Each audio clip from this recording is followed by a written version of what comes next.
They say Hollywood is built on lies, on stories carefully manufactured to hide the truth. But what if one of its brightest stars, Johnny Depp, had been writing his own secret version all along? Hidden in private diaries, away from flashing cameras and screaming fans, lies the untold story of a man who never truly belonged to the world that crowned him king. These pages reveal a Johnny Depp far removed from the charming rebel audiences adored. Here, he is vulnerable, tormented, and brutally honest about the industry that both created and destroyed him. He writes of suffocating fame, of endless nights drowning in alcohol, and of betrayals that cut deeper than the tabloid headlines ever suggested. For decades, Depp was the embodiment of Hollywood, cool, mysterious, eccentric, untouchable. But in these diaries, his words strip away the myth. They speak of fear, loneliness, and a desperate struggle to escape the very image that made him a legend. They speak of a man trapped between art and survival, freedom and fame. Tonight, we open those hidden diaries, and what we uncover is not the Johnny Depp you thought you knew, but the truth he tried to keep locked away, a truth that could change how the world remembers him forever. Johnny Depp never planned to become Hollywood's reluctant heartthrob. Born in Owensboro, Kentucky, and raised in a modest family that moved from place to place, he was the quiet misfit who discovered music before acting ever found him. His first dream was to make it with his rock band, The Kids. But fate intervened when he accompanied a friend to an audition. That friend was Nicolas Cage, who would introduce Depp to the world of acting, a world that would seduce him and haunt him in equal measure. The diaries capture his earliest impressions of Hollywood, a place of glamour coated in poison.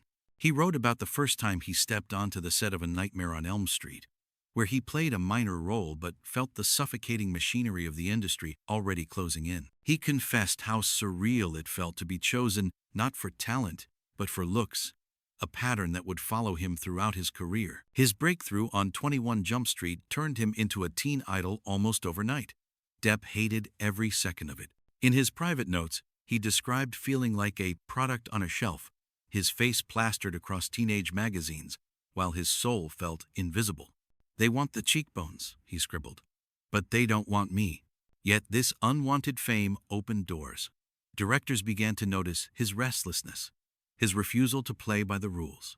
By the early 1990s, he was already gravitating toward eccentric roles, desperate to carve a path that would separate Johnny Depp, the artist, from Johnny Depp, the idol.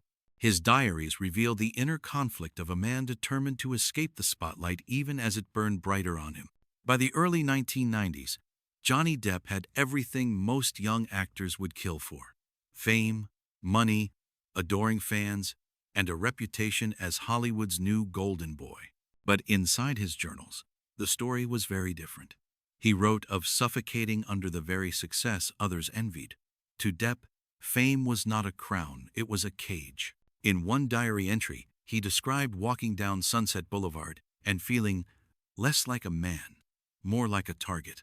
He hated being followed by paparazzi, hated hearing fans scream his name as if they owned a piece of him. "They don't see me," he scrawled, "only the character they invented." Studios wanted him to play the leading man, the charming seducer who could sell tickets with a single smirk. But Depp despised the idea of being typecast. He rejected safe roles and instead gravitated toward characters on the margins, oddballs, misfits, broken souls. His choices confused Hollywood but thrilled directors like Tim Burton, who saw in Depp a fearless performer unafraid of ridicule. Still, those choices came at a cost. The diaries hint at endless nights of self-doubt, of feeling that the world adored a version of Johnny he no longer recognized. He turned to alcohol, writing about using it as a shield against the noise. The more successful he became, the lonelier he felt.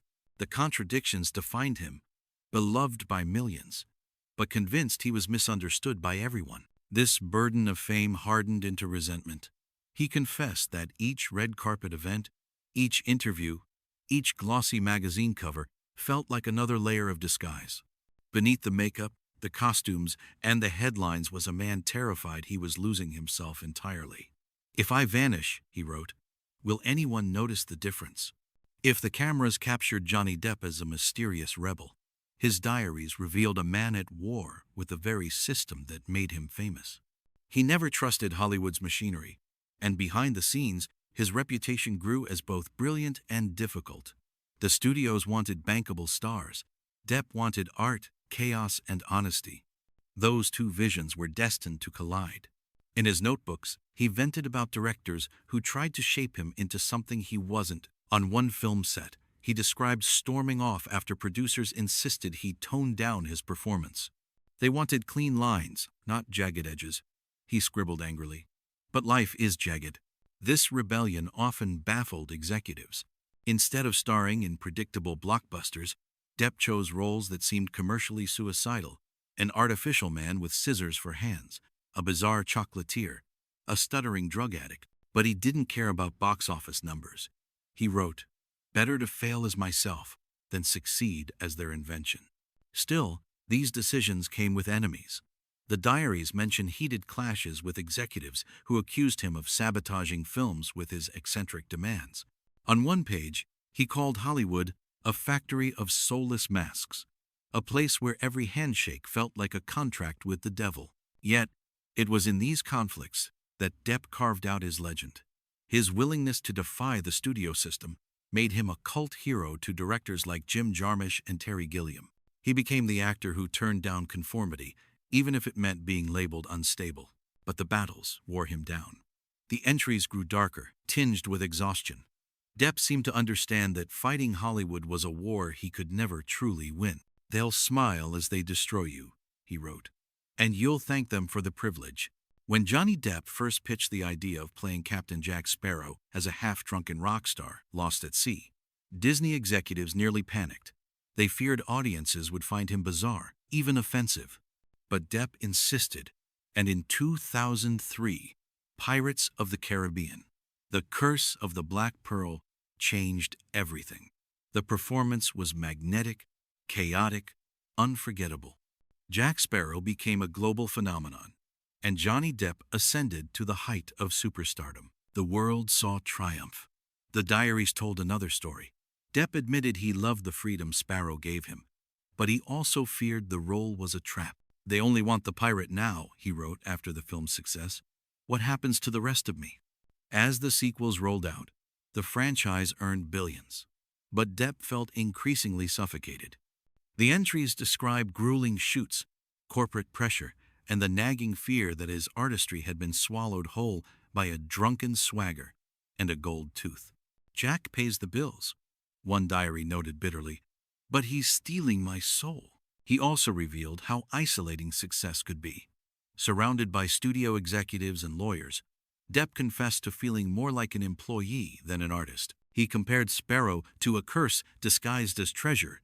The very role that secured his legacy also shackled him to a caricature he couldn't escape. By the late 2000s, Depp's private words turned darker. He described nights of drinking alone, wondering if he had become the very thing he once despised: a brand. "Jack Sparrow lives forever," he wrote. But what about Johnny? As the 2000s gave way to the 2010s, the brilliance of Johnny Depp's career became entangled with chaos. The same man who once wrote about rejecting Hollywood's masks now found his own slipping. His diaries from this era read less like reflections and more like confessions, raw, unfiltered accounts of a man spiraling out of control. He chronicled endless nights of drinking, moments where rage consumed him, and mornings when he could barely remember what he had done.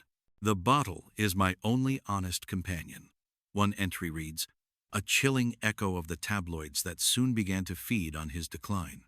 Scandals erupted: financial mismanagement, lawsuits over reckless spending, and, most infamously, the explosive relationship with Amber Heard.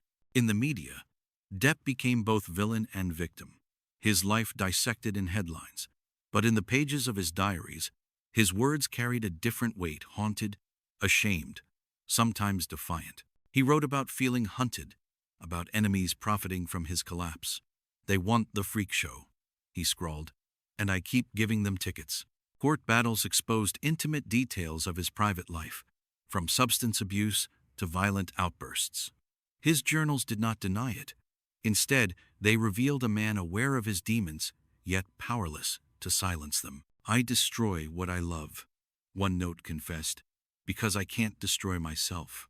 This was the self-destruction the world was watching in real time. The crumbling of a myth. The rebel who once defied Hollywood had become trapped by his own vices, his name more associated with scandal than cinema.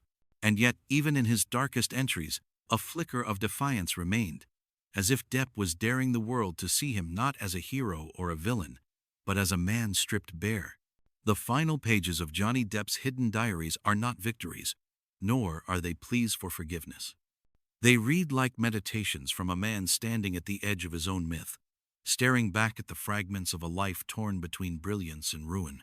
He wrote about legacy with the same unease he once reserved for fame. "When I'm gone," he scribbled, "will they remember the actor, the outlaw, or the monster?"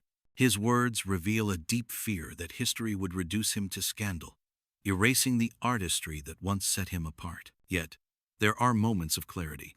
He reflected on his roles: Edward Scissorhands, Raoul Duke, Captain Jack Sparrow, not as trophies, but as pieces of himself he had given away. "Each character is a confession," he noted, "a diary entry the world could see."